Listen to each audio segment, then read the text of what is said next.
சித்தார்கோட்டையில் ராமநாதபுரம் அடுத்த சித்தார்கோட்டையில் மத்திய அரசால் தடை செய்யப்பட்ட 10 லட்சம் மதிப்புள்ள 50 கிலோ எடையுள்ள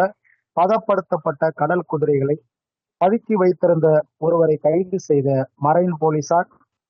அவரை காவல் நிலையத்திற்கு அழைத்து வந்து விசாரணை செய்து வருகின்றனர். ராமநாதபுரம் மாவட்டத்தில் பெரும்பாலும் கடற்கரை கரையோரம் உள்ளதால் இலங்கைக்கு கடத்துவதற்காக கடல் அட்டை, கடல் குதிரை, கஞ்சா போன்றவைகளில் அடிக்கடி இந்த சோதனைகள்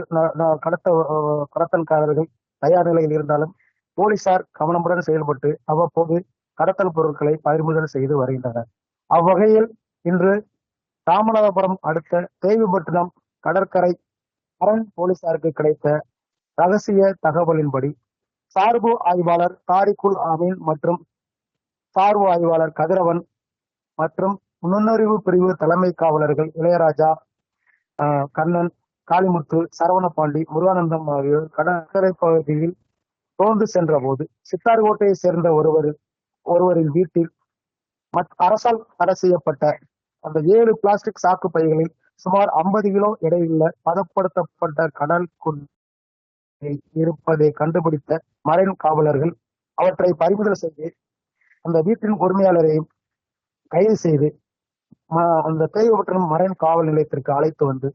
விசாரணை செய்து வருகின்றனர்.